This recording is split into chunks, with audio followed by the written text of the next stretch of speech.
हरियाणम नमो उज्जायाणम नमो लोये सब्वसाहुणम एसो पंचन मुकारो सब्वपावपणासनो मंगलाणंच सभ्येसि परमं हवै मंगलम। दर शनिवारे परम पूज्य उपाध्याय श्री યેસુ વિજયજી મારા સાહેબના બનાવેલા અધ્યાત્મ સાર એ નામના ગ્રંથના અર્થો આપણે ભણી રહ્યા છીએ। એમાં ત્રીજા પ્રબંધમાં 86 ગાથા સુધી આવ્યા છીએ। 86મી ગાથાથી આજે ફરી ચાલુ કરીએ છીએ। 86મી ગાથા ગયા શનિવારે થયેલી છે, છતાં અનુબંધ સંબંધ હોવાથી એમાં ચાલુ કરીએ કે भेदै भिन्नम भवेद इच्छा प्रवृत्ति स्थिर सिद्धि आदि भी चतुर्विधम इदम स्यात् मनो योग संगीतम। 4 प्रकारना योग शास्त्र में कया छे। एक इच्छा योग, बीजो प्रवृत्ति योग, तीजो सिद्धि योग, स्थिरता योग અને ચોથો સિદ્ધિ योग। કોઈ પણ ધર્મના કાર્યમાં કરવાની ઈચ્છા થવી એ પહેલો ઈચ્છા योग। ઈચ્છા થાય તો આપણી પ્રવૃત્તિ સારી થાય અને આપણે આમાં સફળ થઈએ। એટલે સૌથી પહેલો ધર્મ કરવાની ઈચ્છા થવી, ધર્મ સાંભળવાની ઈચ્છા થવી એ ઈચ્છા योग। હવે ઈચ્છા થયા પછી અનુકૂળ સંજોગો મળતા આપણે એમાં જોડાઈએ એ પ્રવૃત્તિ યોગ કહેવાય। પ્રવૃત્તિ એમાં પ્રવર્તવું। હવે ઈચ્છા પૂર્વક પ્રવર્ત્યા પછી એમાં વિઘ્નો આવે, તબિયત નરમ ગરમ થાય, ભણાવનારનો યોગ ન મળે, આવું બધું બને તો એમાં સ્થિરતા એટલે સ્થિર થવું। હશે આજે તો કાલે થશે, કાલે પરમ દિવસ થશે, પણ ચલિત નહીં થવું। એટલે ઈચ્છા, પ્રવૃત્તિ, પછી સ્થિરતા, વિઘ્નોને જીતીને સ્થિર થવું। અને સ્થિર થયા પછી એવો યોગ મેળવવો કે આપણે બીજાને પણ આપી શકીએ। આપણામાં એવું જ્ઞાન પ્રાપ્ત થાય કે આપણે બીજાને પણ એવું આપી શકીએ, એનું નામ સિદ્ધિ। એમ 4 એના ભેદ છે। ફરી હું બોલું, ઈચ્છા યોગ, પ્રવૃત્તિ યોગ, સ્થિરતા યોગ અને સિદ્ધિ યોગ। ધર્મ કરવાની ઈચ્છા થવી એ ઈચ્છા યોગ, એમાં જોડાવું એ પ્રવૃત્તિ યોગ, જોડાયા પછી એમાં સ્થિર થવું, વિઘ્નોને જીતવા એ સ્થિરતા યોગ, અને એનાથી યોગ પ્રાપ્ત કરી બીજાને આપવો, બીજાને ભણાવવું, બીજાને સમજાવવું એ સિદ્ધિ યોગ। એમ ચતુર્વિધમિદમ 4 પ્રકારનો આ યોગ સંજ્ઞા વાળો યોગ શાસ્ત્રમાં કયો છે। એના યોગ કેમ પાડ્યું તો કે આ 4 પ્રકારનો ધર્મ કરીએ તો આત્માને મોક્ષની સાથે એ ધર્મ જોડી આપે છે। એટલે મોક્ષે યોજનાત, મોક્ષની સાથે જોડનાર હોવાથી એને યોગ કહેવાય। આપણે અચાનક કોઈ માણસ રસ્તામાં મળી જાય તો બોલીએ ઘણીવાર કે તમે તો તમારો અચાનક યોગ થઈ ગયો। યોગ એટલે મિલન। એમ મોક્ષની સાથે આત્માનું મિલન કરાવે એવો જે યોગ દશા એને योग કહેવામાં આવ્યો છે। તો આ 4 પ્રકારના યોગ આ ગાથામાં ગુરુજી આપણને સમજાવે છે।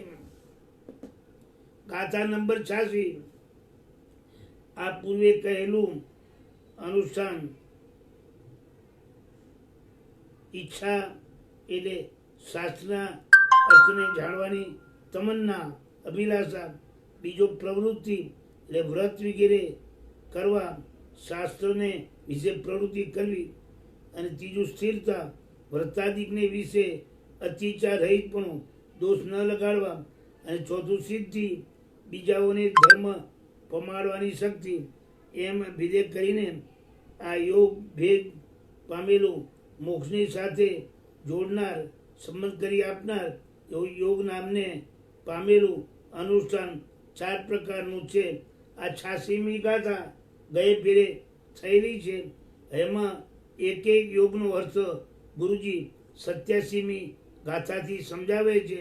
87મી ગાથામાં ઈચ્છા અને પ્રવૃત્તિ બેનો યોગ સમજાવે છે, અને 88મી ગાથામાં સ્થિરતા અને સિદ્ધિ બેનો યોગ સમજાવશે. તો બરાબર ધ્યાનથી સાંભળશો. ઈચ્છા તદ્વત કથા પ્રીતિ યુક્તા અવિપરિણામિની પ્રવૃત્તિ પાલનમ સમ્યક સર્વત્ર ઉપસમાન્વિતમ. પેલું ઈચ્છા યોગ એટલે કે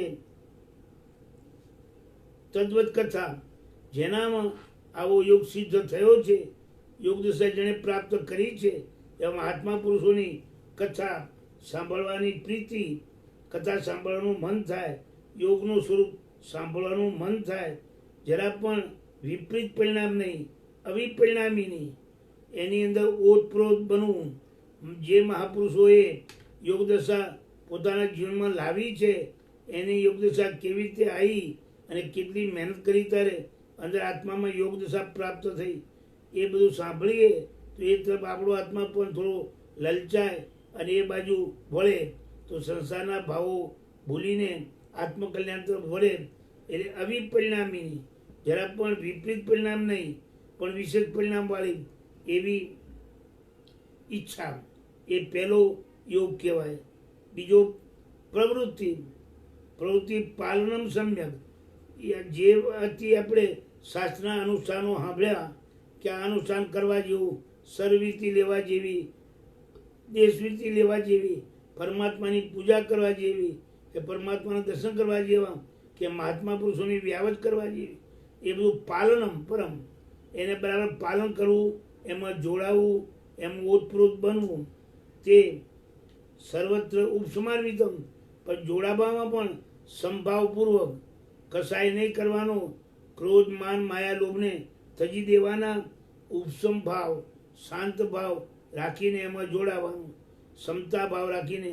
કોઈ વાર મોડું થાય, કોઈ વાર વહેલું બી થાય, પણ જાય દોડાદોડી કે ગુસ્સો નહીં કરવાનો.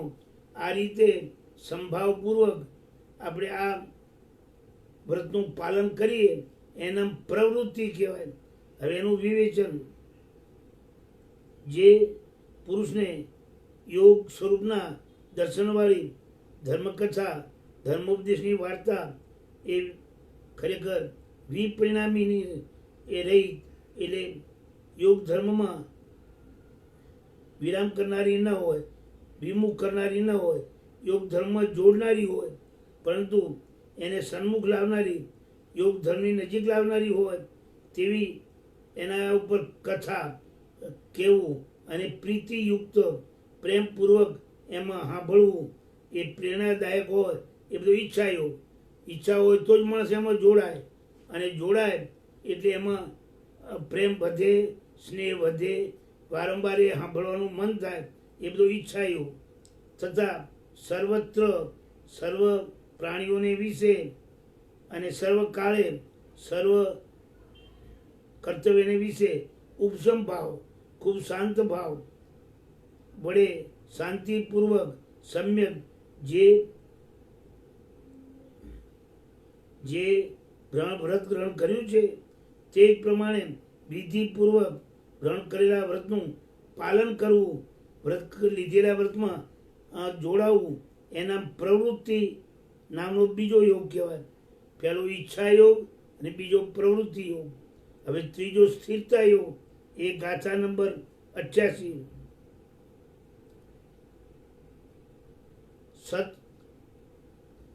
સત્ક્ષયોપમ ઉત્કર્ષાદ અતિચારાદિ ચિત્તયા રહિતમ તુ સ્થિરમ સિદ્ધિ પરેશાન અર્થ સાધકમ. ખરેખર સત ક્ષયોપમ, સારો એવો ક્ષયોપમ, જ્ઞાનાવરણી કર્મનો ક્ષયોપમ થવાથી જ્ઞાન ઉઘડે, અને જ્ઞાન ઉઘડે બધું સમજાય. એ સમજવા પૂર્વક લાગી જાય, મારું વ્રત ભંગ ન થઈ જાય, મારાથી દોષ ન સેવાઈ જાય, એટલે જાગ્રત રહીને અતિચારની ચિંતવણા કરતા કરતા દોષ રહિત એમાં જોડાવું, એનામ સ્થિરતા. જ્યારે આડાઅવળા વિચારો નહીં કરવાના, આડાઅવળું જોવાનું નહીં, અને જે વ્રત છે એને પાળવામાં તન્મય થવું, એ સ્થિરતા યોગ. અને ત્યારબાદ સિદ્ધિ યોગ, પરેશાન અર્થ પ્રાપકમ, આપણને જેવું આ મળ્યું છે એવું આપણા સંપર્કમાં આવનારા બીજાને પણ આપણે આપવું, જેથી બીજાનું પણ કલ્યાણ થાય. આપણે જેમ કલ્યાણ પામ્યા એમ બીજા જીવનું પણ કેમ કલ્યાણ થાય એવી ભાવના રાખીને આપણે એને પણ સમજાવીએ તત્વ. તો આ રીતે પહેલાં આપણે મેળવવાનું, આપણે સ્થિર થવાનું અને આપણામાં ઓતપ્રોત બનાવવાનું, અને પછી આપણે જેવું તત્વ પામ્યા એવું બીજાને પણ આપવાનું. એ કહેવાય છેલ્લું સિદ્ધિ યોગ. એમ 4 ભેદ છે: ઈચ્છા યોગ, સ્થિરતા યોગ, પ્રવૃત્તિ યોગ, સ્થિરતા યોગ અને સિદ્ધિ યોગ. ઉદય પામેલા મોહનીય કર્મના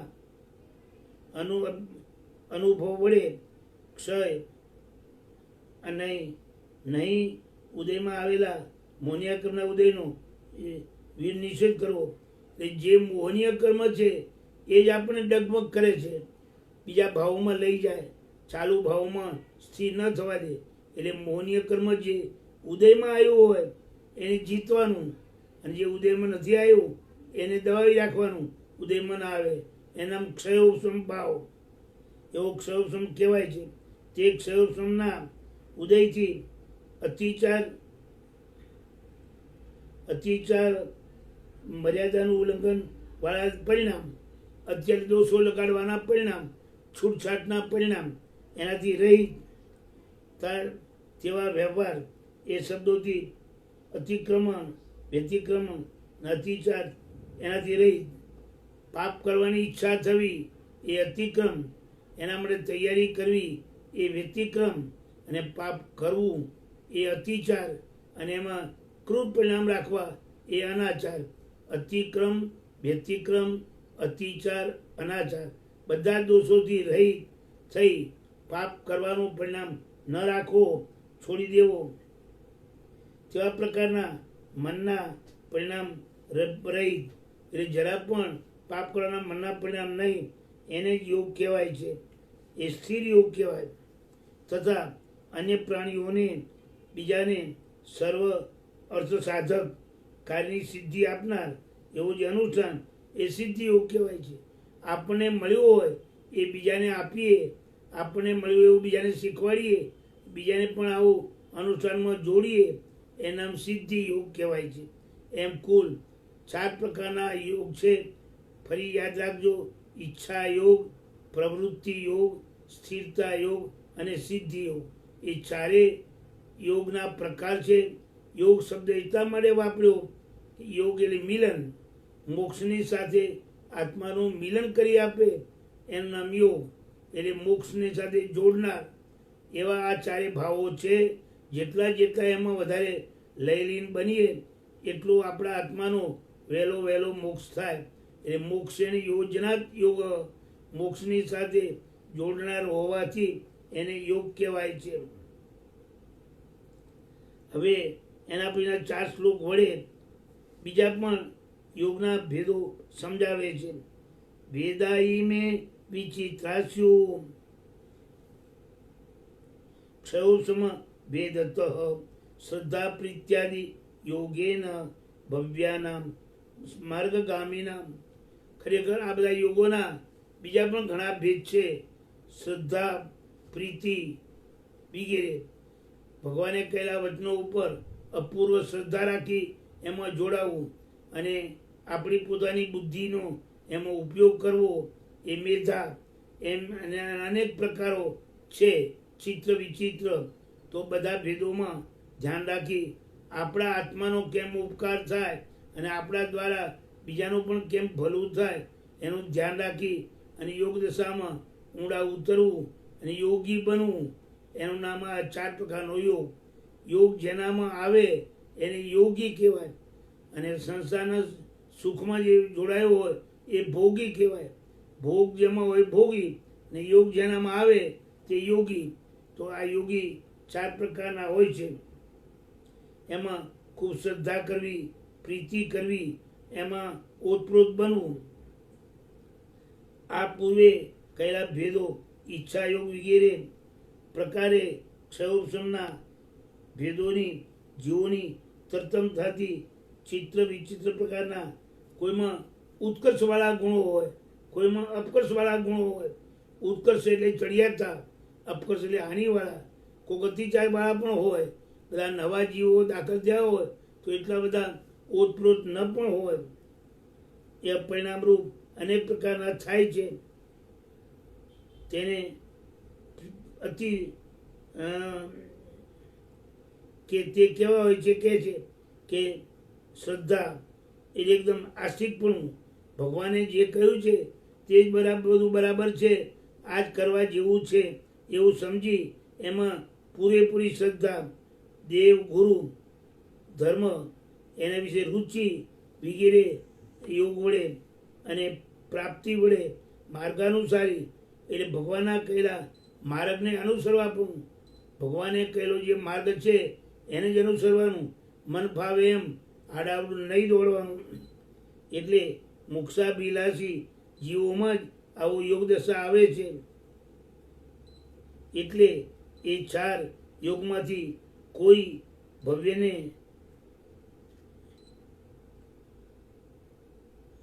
શ્રદ્ધા યોગ આવે, કોઈને પ્રીતિ યોગ આવે અને કોઈને ઓતપ્રોત લયલીનતા વાળો યોગ આવે. જેવા જીવોના મોહનો ક્ષયોપશમ વધારે હોય તો યોગ દશા વધારે સારી આવે, અને મોહ દશાનું જોર વધારે હોય તો એટલો યોગ ન પણ આવે.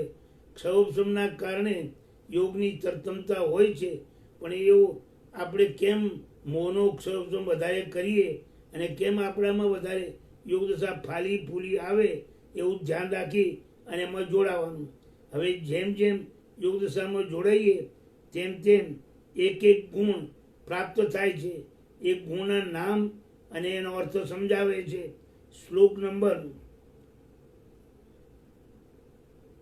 90. અનુકંપા ચ નિર્વેદ સંવેગ પ્રસમસ્તથા સર્વેષામ અનુભાવા સત પરિચ્છેદાદિનામ યથાક્રમમ. પેલો અનુકંપા એટલે દયા. જીવને જ્યારથી આ જૈન ધર્મની પ્રાપ્તિ થાય છે અને જીવ કલ્યાણના માર્ગે ચડે છે ત્યારથી એને બીજા જીવો ઉપર અનુકંપા થાય છે. અનુકંપા એટલે દયા. દયા 2 જાતની. દુઃખી માણસોને દુઃખમાંથી છોડાવવા, એના દુઃખને દૂર કરવું. જેમ ડૉક્ટરની લાઈન હોય કે કોઈને દવા કરવી, કોઈને ઇન્જેક્શન આપવું વગેરે, એ દ્રવ્ય દયા કહેવાય. અને માર્ગ ભૂલેલાને માર્ગ સમજાવવો અને માર્ગે ચડાવવો, આત્માનું કલ્યાણ કેમ વધારે જલ્દી થાય અને મોહ દશા નડે નહીં એવી જાતનો રસ્તો બતાવવો, એ ભાવ અનુકંપા. એટલે અનુકંપા નામનો ગુણ અહીંથી ચાલુ થાય છે. એક બીજો ગુણ નિર્વેદ. સંસાર ઉપરનો કંટાળો, બધે તકલીફો દેખાય, બધે પરવસતા દેખાય, એટલે એમાંથી નિર્વેદ. કર્મનો ઉદય આવે તો જીવ ચડેલો ક્યારે પડી જાય નક્કી નહીં. આપત્તિ આવી જાય, સંપત્તિ ચાલી જાય, ગુણો ચાલ્યા જાય, દોષો ભરાઈ જાય તો આટલી કરેલી મહેનત નકામી જાય. એટલે આમાંથી ક્યારે હું છૂટું, હું આમાંથી ક્યારે મુક્ત બનું, એમ નિર્વેદ. સંસારી ભાવોથી જાણે કંટાળો આવ્યો હોય અને એમાંથી નીકળી જવું હોય અને વહેલું મોક્ષે જવું હોય, એના નિર્વેદ ગુણ કહેવાય. ત્રીજો ગુણ સંવેગ. મોક્ષાભિલાષ, મોક્ષનો અભિલાષ. એટલી બધી અભિલાષા કે શું કરું કે જેથી મારો જલ્દી મોક્ષ થાય. જન્મ જરાને મરણ આત્માને આવે નહીં. મારો આત્મા એકલો શુદ્ધ બુદ્ધ નિરંજન નિરાકાર બને, આવી જે ભાવના, એ કહેવાય સંવેગ. અને છેલ્લો ગુણ પ્રસમ. એકદમ સંભાવ. ભલે કોઈ કાનમાં ખીલા નાખે કે પગ ઉપર ખીર રાંધે તો પણ ગુસ્સો નહીં, ક્રોધ નહીં, કડવાશ નહીં, સંભાવ. એ પ્રસમ ગુણ. ફરી બોલું. અનુરાગ એ અનુકંપા 1, પછી નિર્વેદ 2, સંવેગ 3 અને પ્રસમ એટલે ઉપસંભાવ. આ 4 એ એના ગુણોનો પ્રભાવ છે. જેમ જેમ ઈચ્છા, સ્થિરતા, સિદ્ધિ, ઈચ્છા, પ્રવૃત્તિ, સ્થિરતા અને સિદ્ધિ, એ 4 યોગ આપણામાં આવે તો એના પ્રતાપે આવા ગુણો આવે. એક અનુકંપા આવે, પછી સંસારમાંથી નિર્વેદ આવે, પછી મોક્ષનો અભિલાષ જાગે એટલે સંવેગ આવે, ને પછી સંભાવ. ગમે એવા પુણ્યનો ઉદય આવે, ચક્રવર્તીપણું મળે તો એ અંજાવાનું નહીં, ઓતપ્રોત બનવાનું નહીં. અને પાપનો ઉદય આવે, ભિક્ષુકપણું મળે તો પણ ડરવાનું નહીં, હારવાનું નહીં. એવા ભાવો જીવમાં ઊંચા ઊંચા આવતા જાય. એ આ ધર્મનો પ્રભાવ છે. જેમ જેમ જીવ એમાં રસિક બને તેમ તેમ એને વધારે આ ગુણોની વૃદ્ધિ થાય. હમણાં ઉપર જેનું સ્વરૂપ કહ્યું છે તેવા આ ઈચ્છાદી યોગો, ઈચ્છા, પ્રવૃત્તિ, સ્થિરતા અને સિદ્ધિ, એના અનુક્રમે અનુકંપા આદિ ભાવો તે ઉત્પન્ન થયેલા ફળરૂપ ભાવો છે. તેમાં અનુકંપા તે દુઃખી જીવનો દુઃખને દૂર કરવાનો ઉપાય વિચારવો, અને ભાવથી અનુકંપા એ ધર્મ વગરના જીવને ધર્મ પમાડવાની ભાવના, એ અનુકંપા. બીજો નિર્વેદ એટલે સંસારને વિશે ઉદાસીનતા. સંસારમાં ધનાઢ્યપણું મળે તો પણ ઓતપ્રોત નહીં બનવાનું, રસિક નહીં બનવાનું, અને કારણ કે એ બધું જવાવાળું જ છે. અને ત્રીજો સંવેગ ગુણ, મોક્ષની અભિલાષા અને આસ્તિકતા. છેલ્લો દેવ ગુરુ ધર્મને વિશે આસ્તિકપણું, એ પ્રસન્ન. એમ સામર્થ્ય છતાં પણ અપરાધી ઉપર ક્ષમા. એ પ્રમાણે આ બધા ગુણો જીવમાં પ્રગટ થાય છે. જેમ જેમ જીવ આ માર્ગમાં જોડાય છે તેમ તેમ એનામાં ધીરે ધીરે આવા ગુણો આવે છે, અને એના કારણે એ આત્મા ચડતીના પંથે ઉપર ઉપરના ગુંઠાણામાં આરૂઢ થાય છે. શ્લોક નંબર 99.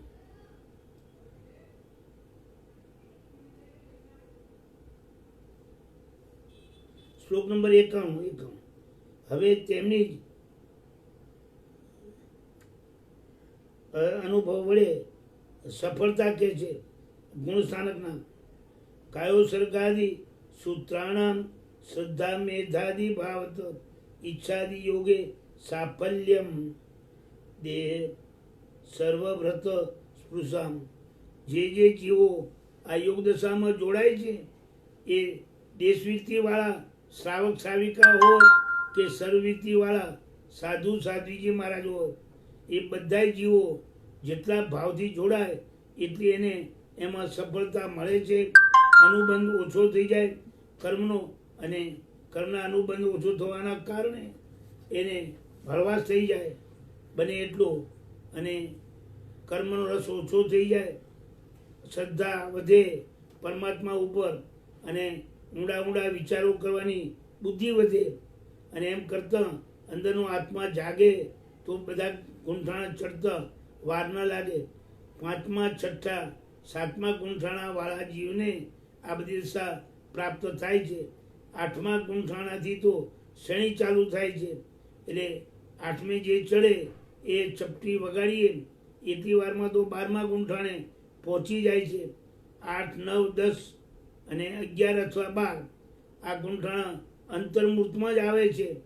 ચડે એટલે ચડવા મળે નિસરણી. જેમ નિસરણી ઉપર પગ મૂકીએ એટલે સરસરા ચડી જવાય, એમ અહીં પણ જીવ સરસરા ચડે છે એટલે એ નિસરણી કહેવાય છે.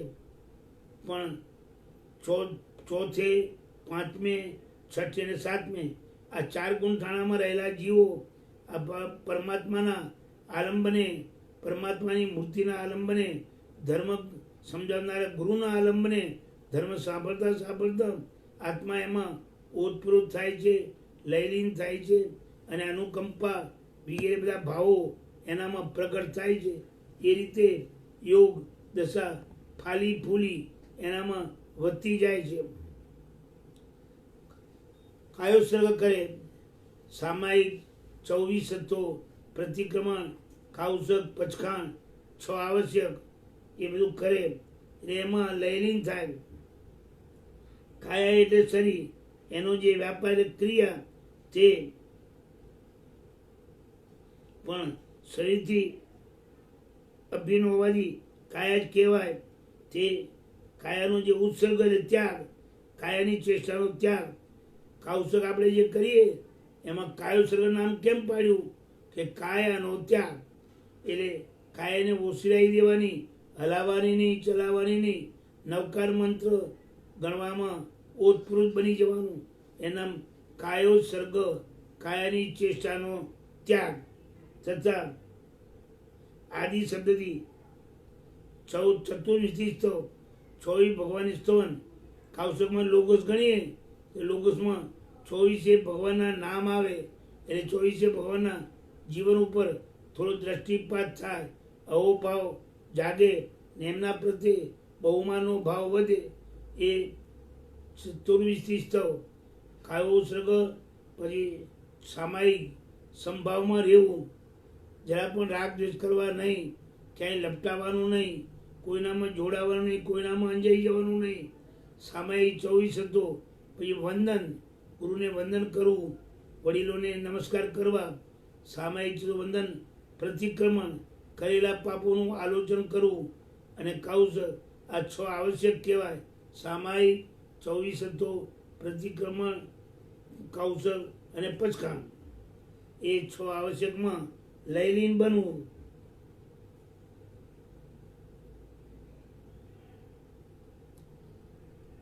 ઇત્યાદિ સૂત્રની વંદનવત્યાએ, પૂર્ણવત્યાએ વગેરે સૂત્રની શ્રદ્ધા, જીન વચનમાં કહેલી ક્રિયા કરવાની ઈચ્છા થવી અને એ આસ્તિકપણું, તે મિથ્યાત્વ મોનીય કર્મ, એનાથી એના ક્ષયોપશમથી જીવને ધર્મ કરવાની ઈચ્છા થાય છે. જેમ જેમ મિથ્યાત્વ મોહનીય કર્મ ઓછું થતું જાય એમ જીવને ધર્મ કરવાની ઈચ્છા થાય. આ મિથ્યાત્વ મોહનીય કર્મ જ આપણને સંસારમાં રખડાવનારું, નચાવનારું છે. માટે એને જ દબાવવાનું છે, એને જ હળવું કરવાનું છે. તથા મેધા એટલે બુદ્ધિ, શાસ્ત્રમાં કહેલા સૂક્ષ્મ અર્થ એને ગ્રહણ કરનાર એવું મનનો પરિણામ, તે મેધા. તે મેધા વડે વ્રતોની પ્રતિજ્ઞાનું પાલન કરવા પણ હોવાથી તેની પ્રવૃત્તિ યોગને વિશે સફળતા છે. આદિ શબ્દો હોવાથી ધૃતિ અને ધારણા, એમાં ધીરજ રાખવી એ ધૃતિ અને યાદ રાખવું તે ધારણા.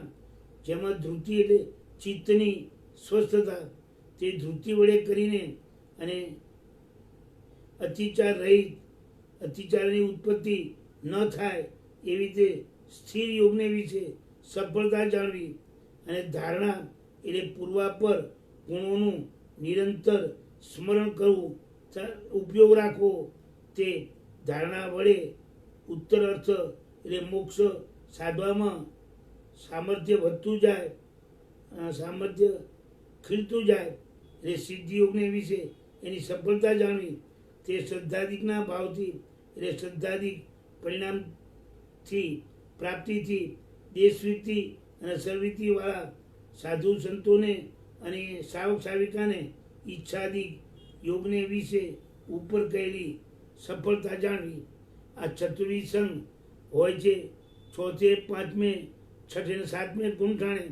એ ગુંઠાણામાં યોગની સાધના કરતાં કરતાં જીવ આગળ બધી શ્રેણીમાં ચડે છે. અત્યારે આ યોગમાં આટલા સુધી જીવ જાય છે. તેમના પરિણામનું તરતમપણું છે, પણ તેમાં દોષનો અભાવ છે.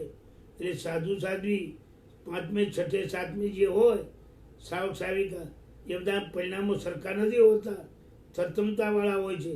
કોઈના ઘણા ચડિયાતા, કોઈના મધ્યમ, કોઈના ઉતરતા, પણ બધામાં સંસાર કરવાનો અને મોક્ષે જવાનો પરિણામ એક સરખો હોય છે. તરતમતા હોવા છતાં જઘન્ય, મધ્યમ, ઉત્કૃષ્ટ એવા ભેદ હોય છે. એકે છે કે ગુણ ખંડાદિ માધુર્ય ભેદવત પુરુષાંતરે ભેદેપી ઈચ્છાદિ ભાવાના દોષો ન અર્થ અન્વયાદિય. જેમ ગોળ અને ખાંડ ગોળે ગળી ખાંડે ગળ્યો ખાંડે ગળીને ગોળે ગળ્યો છતાં બેનું ગળપણ સરખું નથી હોતું. આવે ગળપણ જ પણ ઓછું હોતું આવે. એવી રીતે પુરુષો જે ધર્મમાં જોડાયા એમાં કોઈક જગન્ય માર્ગમાં હોય, કોઈ મધ્યમ માર્ગમાં હોય, કોઈ ઉત્તર માર્ગમાં હોય બધા ચડવાના પંથમાં. એટલે બધાને ચડતા પરિણામ, ક્યાંય પડતા પરિણામ નહીં.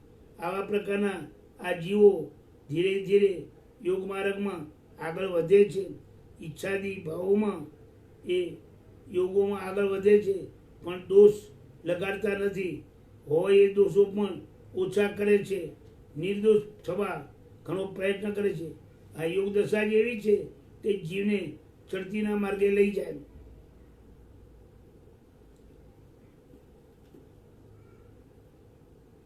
આ યોગ વિચારને વિશે પૂર્વે કહેલા ઈચ્છાદી ભાવોની એટલે ધર્મના પરિણામનો પુરુષ પ્રત્યે ભેદ છે. કોઈનું ચડતા પરિણામ હોય, કોઈના મધ્યમ પરિણામ હોય, પણ તરતમતા અથવા નિર્ણાધિકપણું છે. છતાં પણ તે બધાનો અર્થનો ઈચ્છાદિક ભાવોનો એમાં અન્વય સંબંધ હોવાથી દોષ લાગતો નથી. એટલે અમુક પુરુષમાં ઈચ્છાદિક યોગ છે એમ કહેવાનો દોષ નથી. જેમ ગોળનું બીજા ગોળ સાથે, ખાંડને બીજી ખાંડ સાથે મધુપણામાં ભેદ હોવા છતાં, મીઠાશની તરતમતા હોવા છતાં તે સર્વે મધુર જ કહેવાય છે, પણ કડવું કહેવાતું નથી. એમ અહીં પણ થોડી તરતમતા છે, પણ છે બધા ચડતી શ્રેણીમાં. બધા યોગની સાધનામાં આગળ વધનારા એટલે બધા યોગના અર્થી જીવો છે. અને કેમ યોગ દશા પ્રાપ્ત થાય અને અમે યોગી બનીએ એવી જાતની સાધનામાં એ આગળ વધનારા જીવો છે. ઈચ્છાદિક યોગ રહિત પુરુષને સૂત્રાદિક આપવામાં જેનામાં આવી યોગ દશા પ્રગટ થઈ નથી. ઈચ્છા યોગે નથી આવ્યો, પ્રવૃત્તિ યોગે નથી આવ્યો, સ્થિરતા યોગે નથી આવ્યો, સિદ્ધિ યોગે નથી આવ્યો. એવા જીવોને ઘણું જ્ઞાન આપવું કે ઘણું ધર્મ શીખવાડો એમાં પણ શાસ્ત્રકારો કે જે મહામિથ્યાત્વ દોષ લાગે, ખોટાને ઘણું ઉત્તેજન આપો એ પરિણામે ખોટો હોવાથી ઉપસર્ગ જ કરનારો બને અને આડાવડું બોલનારો બને. એ હોશિયાર ન થાય એમ જ સારું. એટલે આવા શ્રદ્ધા વગરના જીવને વધારે ઉત્તેજન આપો તો આશાતના લાગે એમ આચાર્ય મહાત્માઓ કહે છે. એ વાત 93મી ગાથામાં લખે છે. એસામ ઈચ્છાદિ લેશોપી તેસામ તુ એત સમર્પણે સ્પૃષ્ટો મહામૃષાવાવ ઇતિ આચાર્ય પ્રત્યક્ષતે. એસામ જે સાધુ સંતોને ન ઈચ્છાદિ લેશો, ઈચ્છા યોગ, સિદ્ધિ યોગ કે પ્રવૃત્તિ યોગ એનો લેશ પણ નથી. ખાલી લોક વ્યવહારથી આવીને ધર્મ કરવા બેઠા હોય અથવા તો લોકોનું જોવા માટે આવ્યા હોય, એવા દ્રષ્ટિ ખોટી હોય, તે સામ તેઓને જો આ તમે ધર્માનુસાર શીખવાડો તો સ્પષ્ટ મહામૃષાવાદ નામનો દોષ લાગે એમ આચાર્ય મહાત્માઓ શાસ્ત્રોમાં કહે છે. જે માણસને ધર્મનો રંગ નથી, ધર્મનો રાગ નથી અને કેવળ ધર્મમાં આવેલા જીવો શું કરે છે એ જોવા જાણવા જ આવવાના હોય અને જોઈને ટીકા નિંદા જ કરવાના હોય, એવા જે જીવો ઠીકલિયા મસ્કરિયા અને હાંસી મસ્કરી કરનારા એવા જીવોને આવો યોગ દશાનું યોગ આપવો એમાં મહામૃષાવાદ નામનો દોષ લાગે. કારણ કે એમાં આવે છે કે ઠાણેનમ મોણેનમ જાણેમ અપ્પાણું બહુ છે. હું એક સ્થાને ઊભો રહીશ, એક વચન બોલીશ નહીં અને મૌનપણે કાઉસક કરીશ એ બોલે એવું, અને કાઉસકમાં બધી છૂટ હાલવાની, ચાલવાની, બોલવાની. હવે આવા ઠગ માણસને કેવી રીતે યોગ દશા અપાય? બોલે કંઈ ને કરે કંઈ. તો એવા માણસને આ યોગ દશા શીખવાડાતી નથી. એ તો ધૂતારા કહેવાય. એમ જ્ઞાની પુરુષો આમાં ચોખ્ખી ના પડે છે અને એમને મહામિથ્યાત્વનો દોષ લાગે, કારણ મિથ્યા દ્રષ્ટિને વધારે પુષ્ટિ મળી, એનો છિદ્ર જોવાની અંદર આવે તો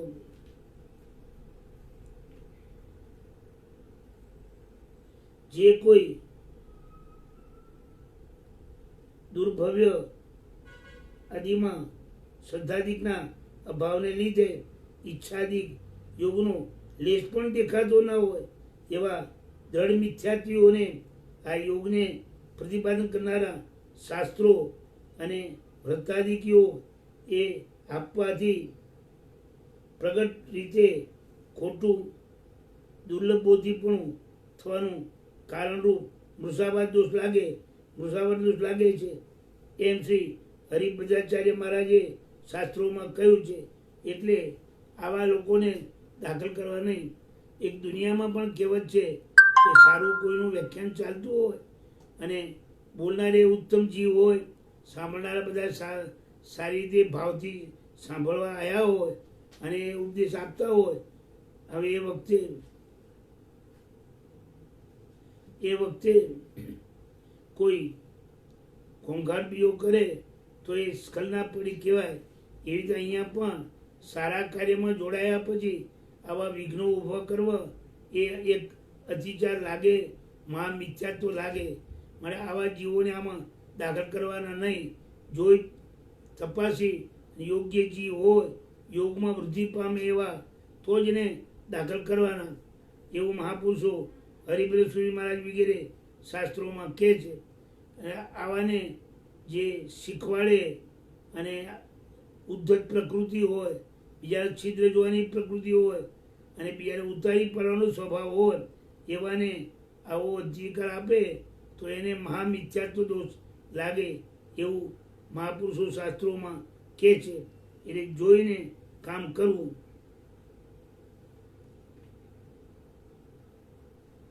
ઉત્સર્ગ ઉત્થાપનમ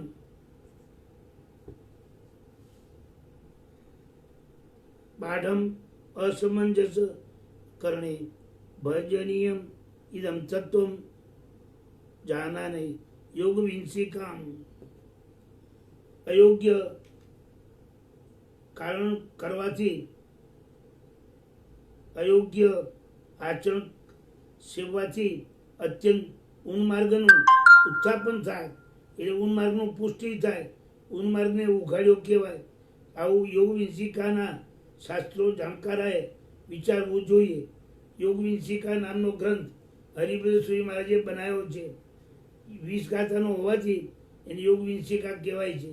એમાં લખ્યું છે કે જાણકાર માણસોએ યોગનું સ્વરૂપ જાણી અને યોગ્ય જીવને જ આપવું. અયોગ્ય એટલે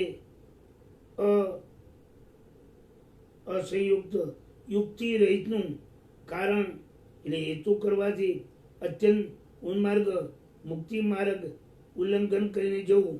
એટલે કારણ વગર મુક્તિ માર્ગ જે રોડ જેવો રસ્તો છે એને ઓળંગી અને ગમે તેમ મન ભાવે એમ જવું અને બોલવું એ કુમાર્ગ છે, ખોટો માર્ગ છે.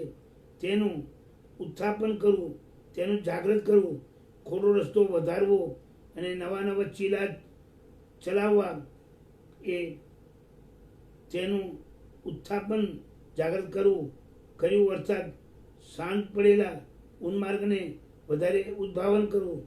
જે ઉન્માર્ગ શાંતિ હોય એને વધારે ઉઘાડો કરવો, તેને પ્રગટ કરવો, તે ખોટું કામ છે. હરિભદ્ર સુરી મહારાજે બનાવેલા 20 પ્રકરણવાળા વિંશતિ વિંશિકા એ નામના ગ્રંથમાં એક યોગ વિંશિકા આવે છે.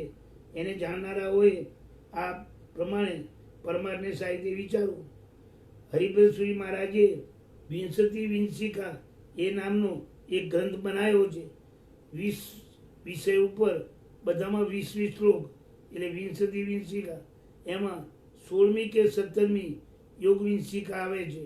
યોગ વિંશિકામાં આ વિષયનું વર્ણન વધારે સ્પષ્ટ કર્યું છે કે આપણે યોગમાં આગળ વધીએ, યોગ દશામાં અને યોગી બનીએ એવું જીવન જીવવાનું.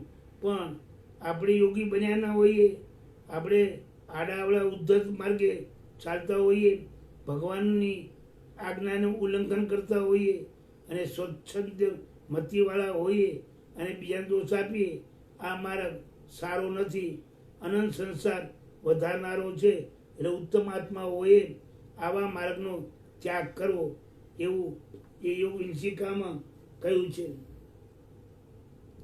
હવે ઉપદેશ આપવા પૂર્વક આ સદનુષ્ઠાન અધિકાર સમાપ્ત કરે છે. શ્લોક નંબર 95.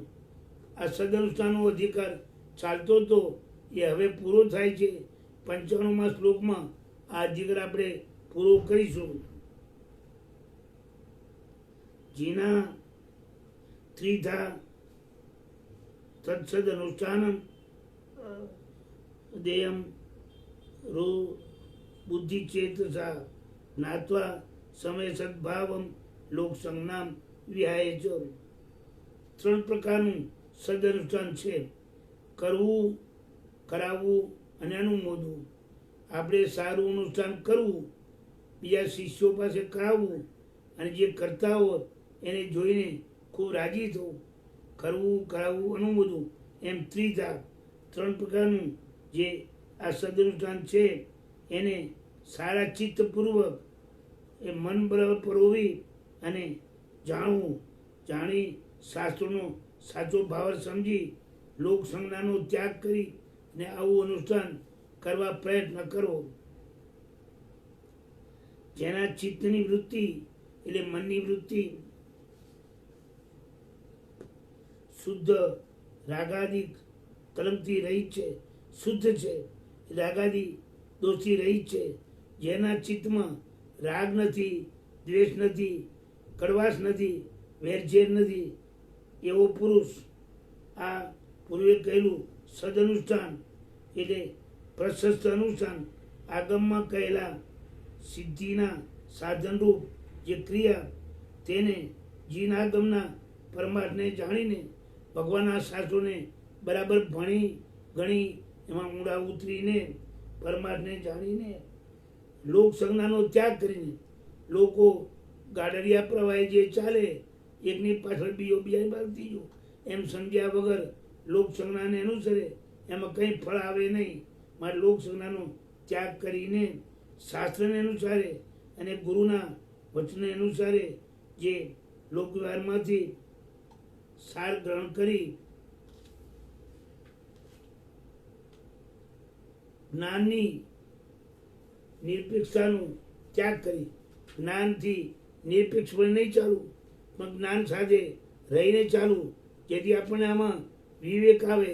આ કરાય, આ ન કરાય, આમ બોલાય, આમ ન બોલાય, આવી જેમાં સમજણ આવે એવું ધ્યાન રાખી અને પછી અનુષ્ઠાન કરવું, કરાવવું અને અનુમોદવું એમ 3 પ્રકારની શિક્ષા જીવનમાં ઉતારવી. આ પ્રમાણે આ સદઅનુષ્ઠાનનો અધિકાર અહીંયા પૂરો થાય છે.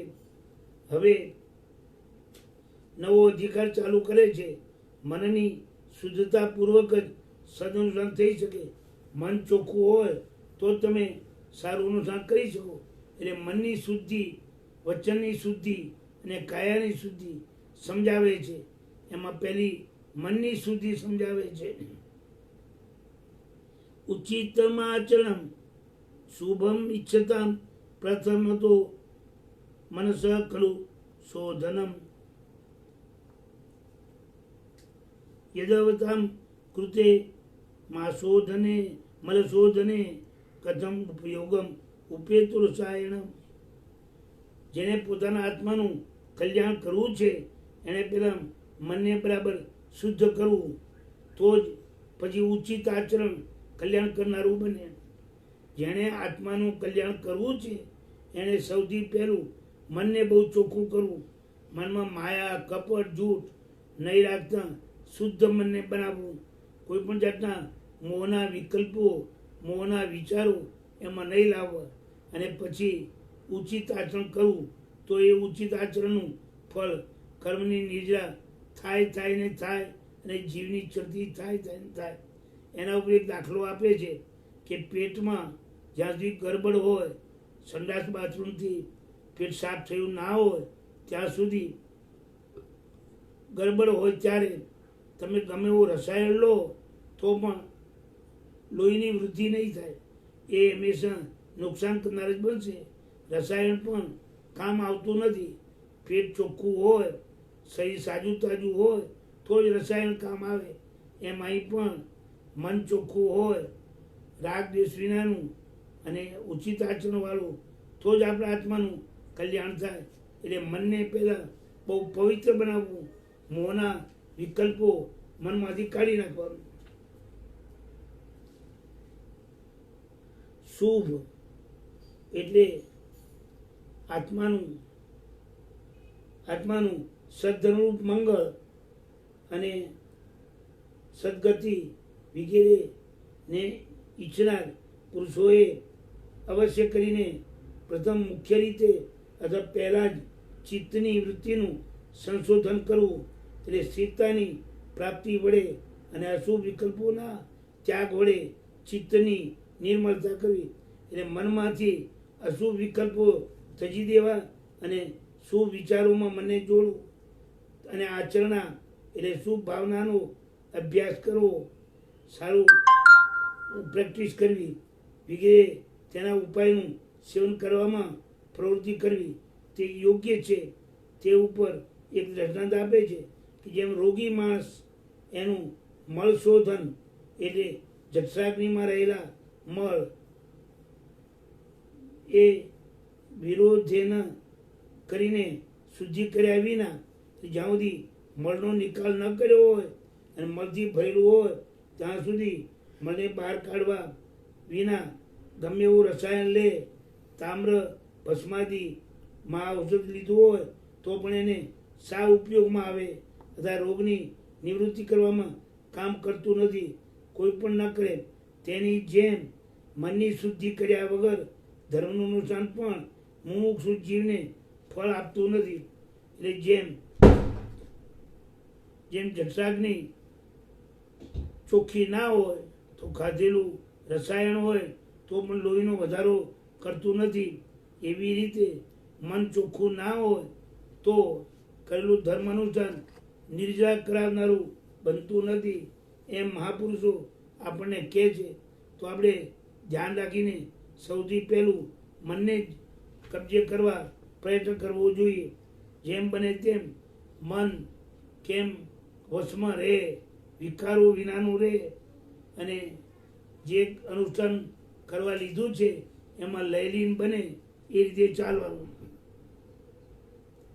પોતાને રાગાદિક દોષો ઉત્પન્ન થવામાં પોતાનું મન જ કારણ છે.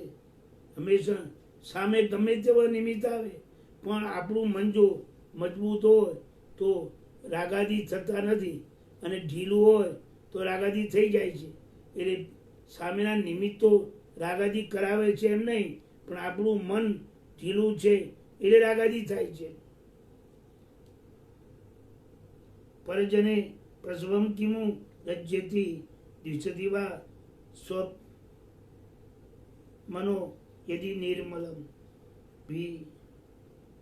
વિરહિણામ રતિર જગતો રતિરપી ચ કા વિકૃતિ વિમલે વિધો. ખરેખર આપણું પોતાનું ચિત્ત જો નિર્મળ હોય તો વિકારો ન થાય અને મન આકુળ વ્યાકુળ હોય તો વિકારો થયા વગર ના રહે. જેમ ચંદ્રમાં ગમે એટલો ઉજ્જવળ હોય તો પણ વિરહી માણસને પેટમાં કામાગ્નિ છે એટલે એને ખોટા વિચારો આવે છે. એમ આ જીવને પણ આવી દશા થાય છે. મારે બહુ ધ્યાન રાખીને કામ કરવું, ખોટા વિચારોમાં જોડાવવું નહીં, ખોટા વિચારોમાં મને પ્રવર્તાવવું નહીં. મનને જેટલું જીતો એટલું મન ચાલુ અનુષ્ઠાનમાં લયલીન થાય તો આપણું અનુષ્ઠાન પણ કલ્યાણ કરનારું બને અને આપણા આત્માની પણ છડતી થાય. આપણો આત્મા કર્મ ખપાવી અને ઉપરના ગુંઠાણામાં આવે. મન સાધ્યું તેને સઘળું સાધ્યું, એ વાત નહીં ખોટી. એવી એક કવિતા આવે છે સ્તવનમાં. એટલે મનને સાધવું એ કંઈ સહેલું વાત નથી. ઘણા લોકો એમ કહે કે મન કેવું એટલે નપુંસક લિંગ છે એટલે નિરર્થક હશે, નબળું. પણ નપુંસક લિંગ હોવા છતાં સર્વ પુરુષોને પણ ધક્કો મારે એટલું બધું મન મજબૂત છે, માટે આપણે એને જીતવા કોશિશ કરવી જોઈએ. આપણા આત્માનું ભલું કરવું હોય તો આપણે જ આપણા મનને વિકારોથી દૂર રાખવું જોઈએ. જેટલું મન પવિત્ર તો બાકીના વિકારો આપણે કંઈ અસર કરે નહીં અને આપણને એમાં કંઈ નુકસાન થાય નહીં. વિતરાગની સામે સોનાનું સિંહાસન અને રત્નના છત્ર બધા હોય છે, છતાં વિતરાગ પરમાત્મા વિતરાગ હોવાથી ક્યાંય લોભાતા નથી. એવી રીતે બને એટલું મનને કબજે કરીએ તો આપણું કલ્યાણ થાય ને થાય. આ પ્રમાણે આ જ્ઞાન અધ્યાત્મસાર નામના ગ્રંથમાં આ ત્રીજા પ્રબંધમાં 99 શ્લોક સુધી આપણે 96 શ્લોક સુધી આવ્યા છીએ. 97મા શ્લોકથી હવે આવતા શનિવારે લઈશું. હવે આપણે રજા લઈએ, ટાઈમ થવા આવ્યો છે.